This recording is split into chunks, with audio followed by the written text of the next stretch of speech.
Yeah, I was listening to some guy talking about like raising your children in this country, and he brought up a great point that you don't raise your kids.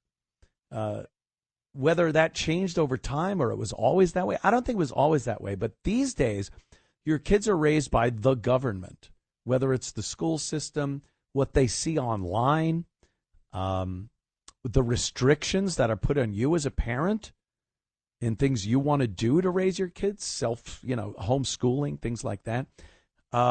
They have made it where they are a partner.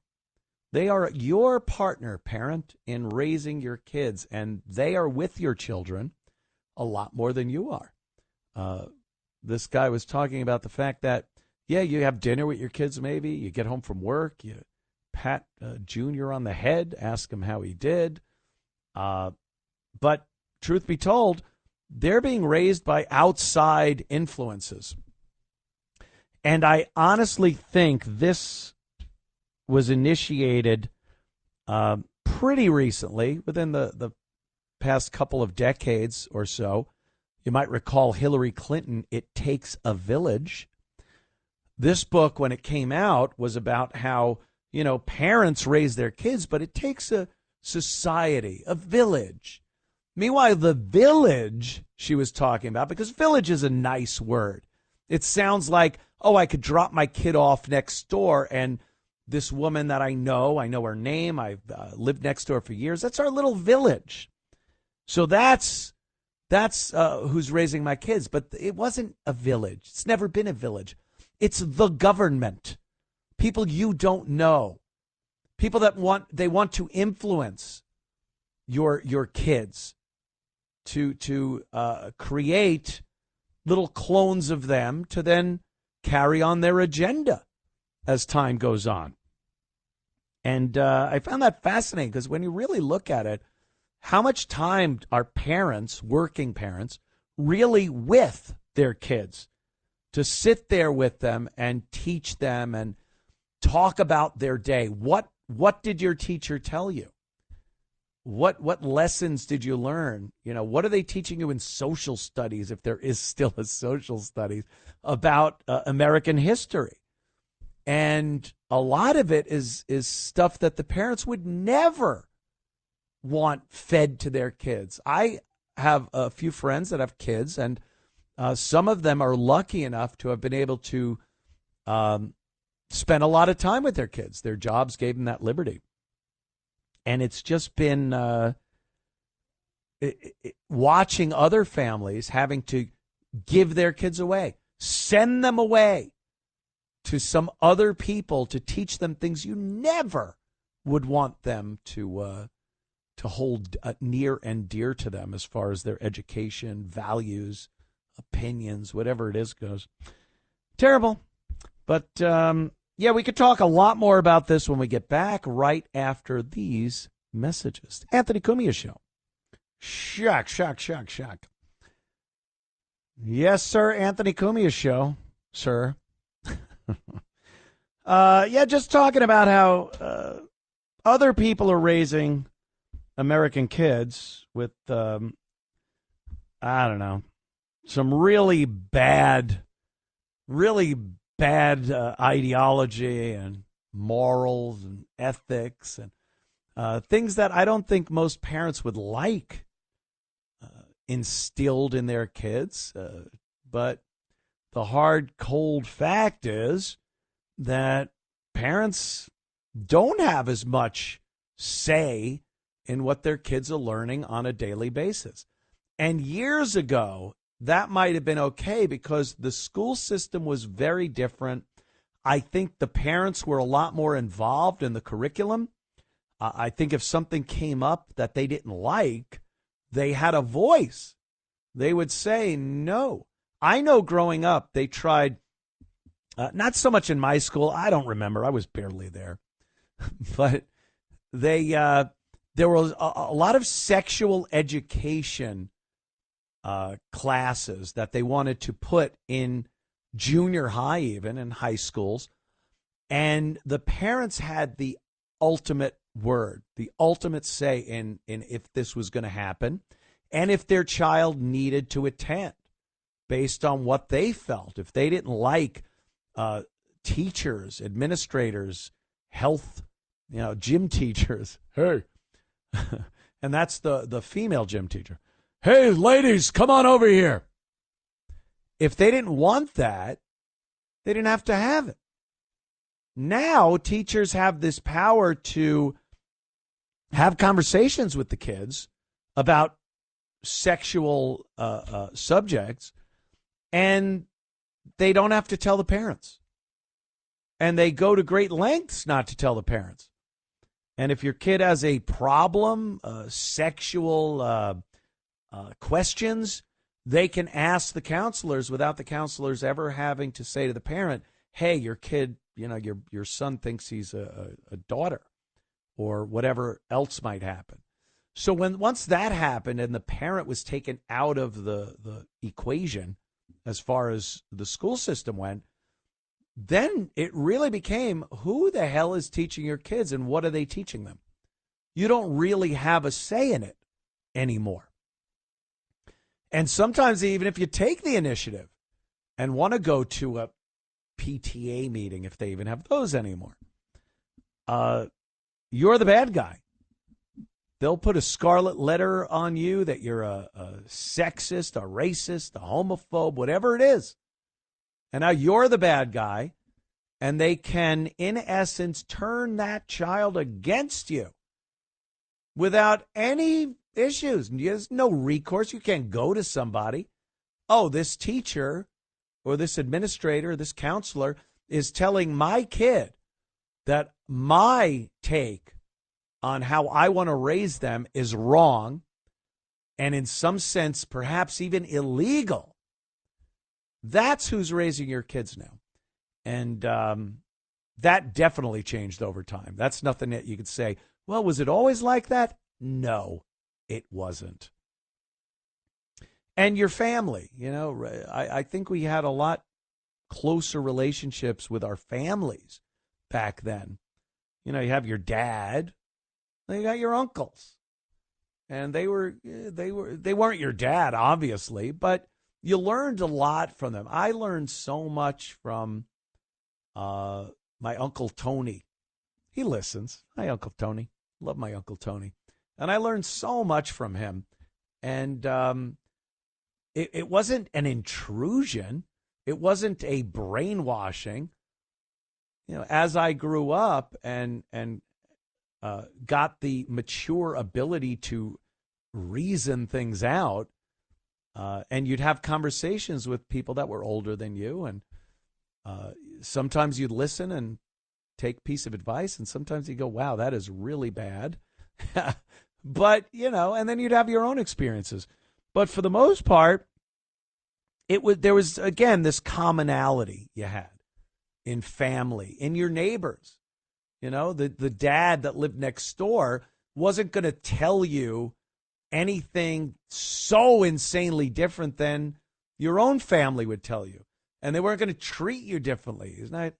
It was just this common morality, common ideology and ethics in the neighborhood. And it was never discussed. They didn't go around and go, here's what we're going to tell our kids. Are we all on the same page? It was just the way it was. That's how Americans lived. And then these extremists got into every position where they are spending time with your kids when you're not, and just twisting the hell out of their minds. That brings me to Obama. I guess him and Mike, Big Mike Obama, were on a podcast together to prove their marriage is awesome. Because there are rumors that maybe they're divorced or they're not getting along.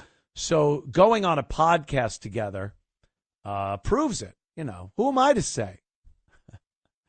Yeah. So Obama gets on there and he says that boys need men as for guidance, but not necessarily their dads. And, okay, I could see that. Like I said, I had uncles.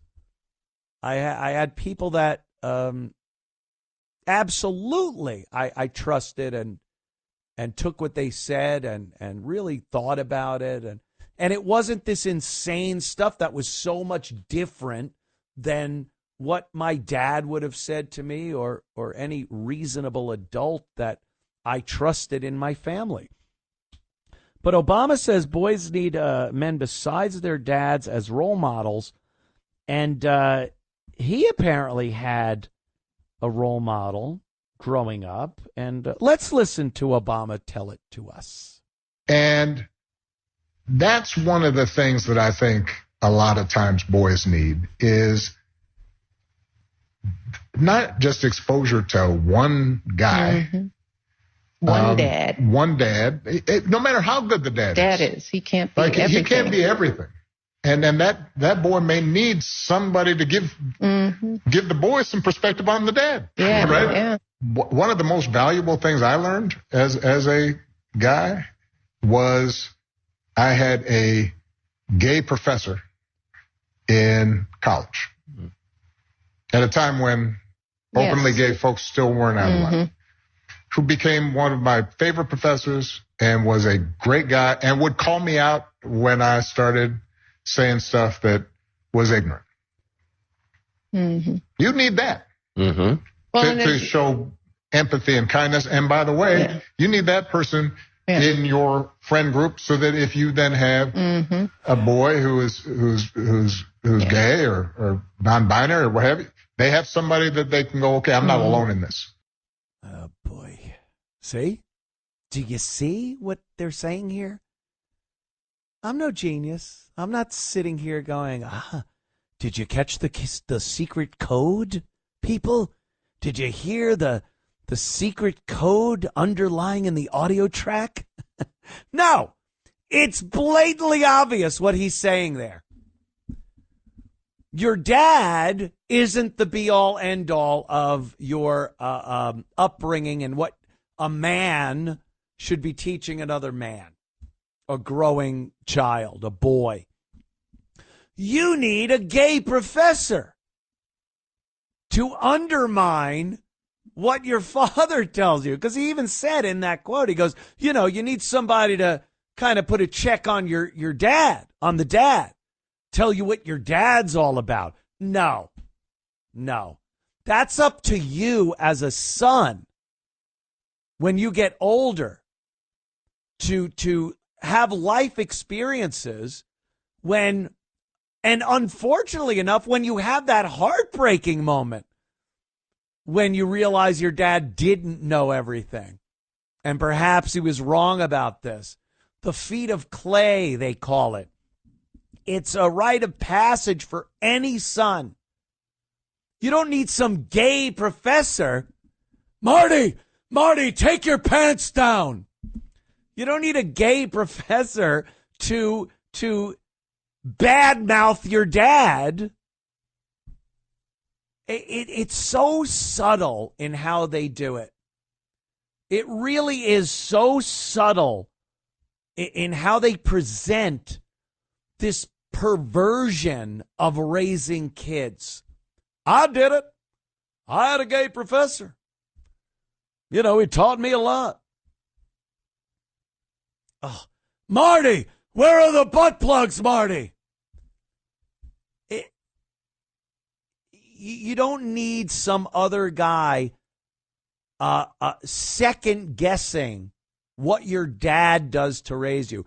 You can have other role models. I get that. But that's not what he was saying. And this goes back to It Takes a Village, the Hillary Clinton book on how your child shouldn't just be raised by the parents. They got to be raised by everybody. And the fact that the word itself, village, is a trap, a trick. I go into a village I live in. I know everyone there. I need to borrow some sugar from next door. Hey, I'm going out. My kid needs to be watched while I go to the store and come back. I have the utmost trust in the people in my village. She didn't say it takes a bureaucracy.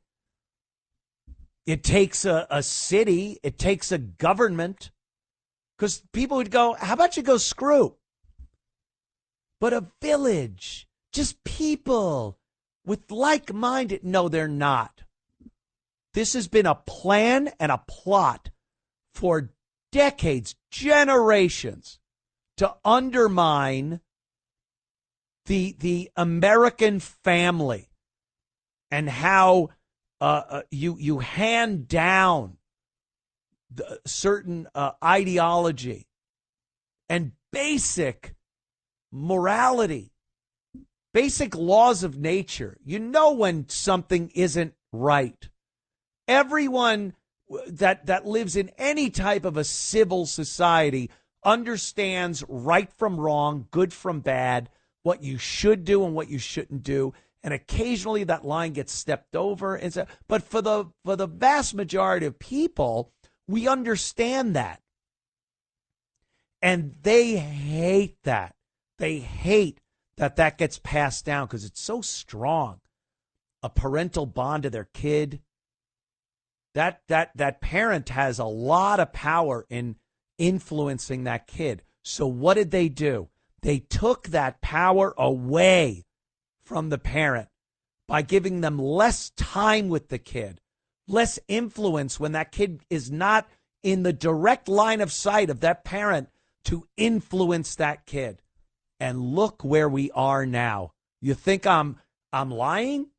You think I'm coming up with some harebrained scheme of what they're doing? It's blatantly obvious that this is what we have seen happen. Young Americans are out of their damn minds. Almost forgot the 7 dirty words George Carlin told us about broadcast radio. Yeah, it's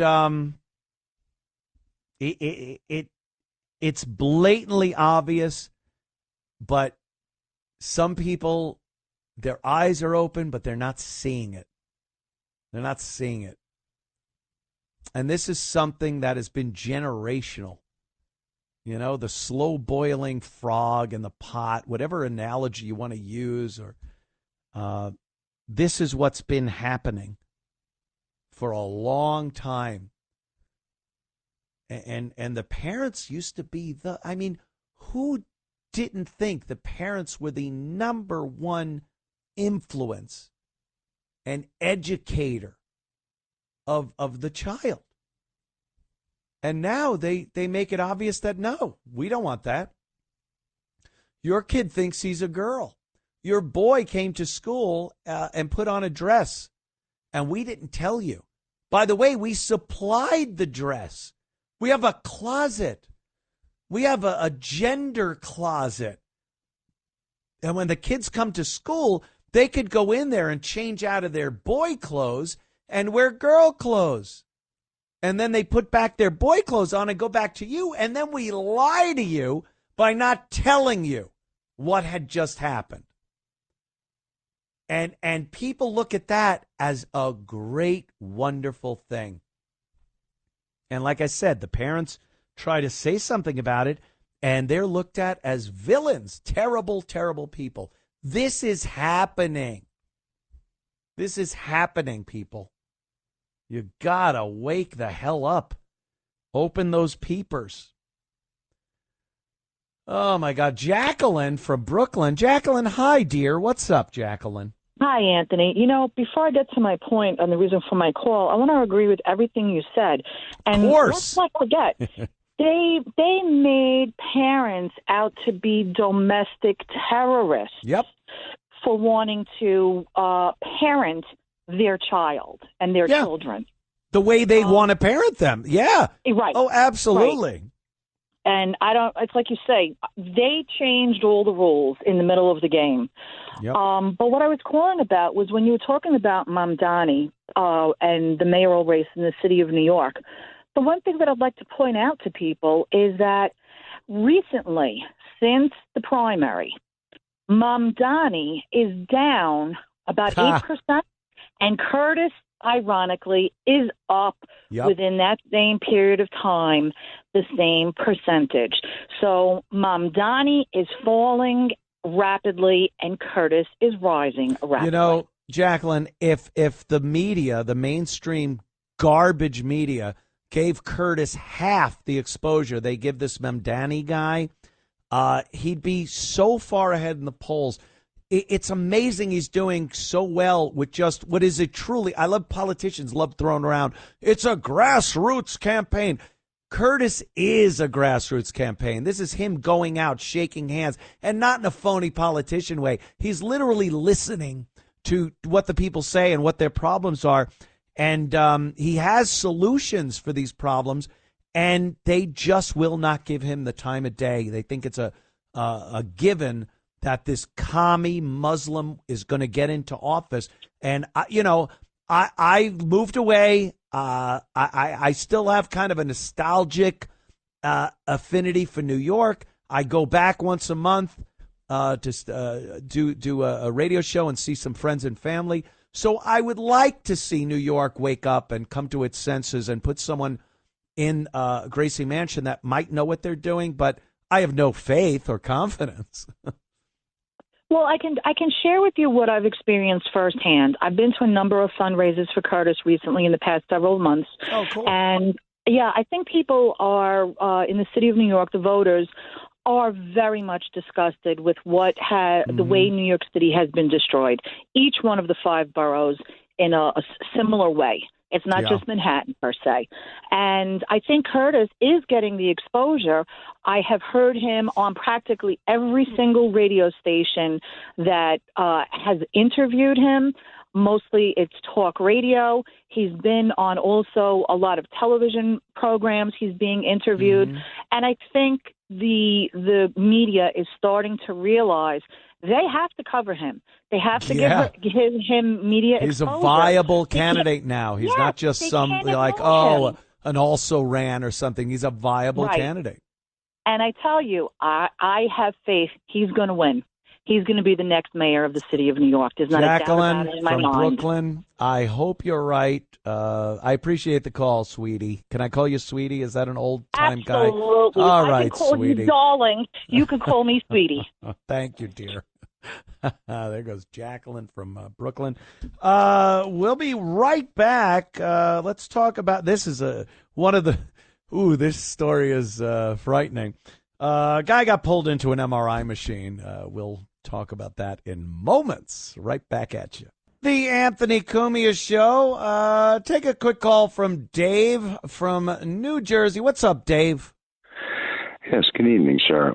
There's a word for all this. It's called debauchery. To debauch, to intrude upon, to abridge my inclination for my children. Okay, to have side conversations about sex with most of these teachers who don't even have children. I have grandchildren. I pretty much debrief them every day. You need to find out what's going on, to find out what they're learning. I got 4 words for these folks, and it's watch out and be careful. That's the words I have for them, sir. And you have a very good night. Thank you, Dave. Dave sounds serious. I wouldn't screw with Dave. But it's true. You need to debrief. It sounds drastic. It sounds like something, what? Debrief? You know, parents used to say, hey, how was your day at school? Now you got to sit them down and go, okay, tell me word for word what your history teacher told you today, and here's what I need to say about that. So be careful. Be careful out there. Crazy ass story. A guy right there on Long Island, Westbury, I think, right? Westbury, Long Island. He was pulled into an MRI machine. This is something that's like Final Destination stuff. This is something when you read the signs, if you've ever had to have an MRI, what happened? My knee, man. I broke my knee, man. I broke my knee, dude. You're going to have to get an MRI. And the signs on the door are frightening enough. You read those things. You see a radioactive bomb shelter sign. You see this shadow image of a guy being twisted into a pretzel. It's frightening. It's frightening. But you kind of know there are signs. No metal in this room. If you have metal on you, do not. And then if you're the patient, you have to put on one of their little gowns with your, you tie it in the back with your butt sticking out. And there's nothing on you. And if you have any type of metallic hip implants or something, they need to know this. And then other plans are made, whatever the case may be.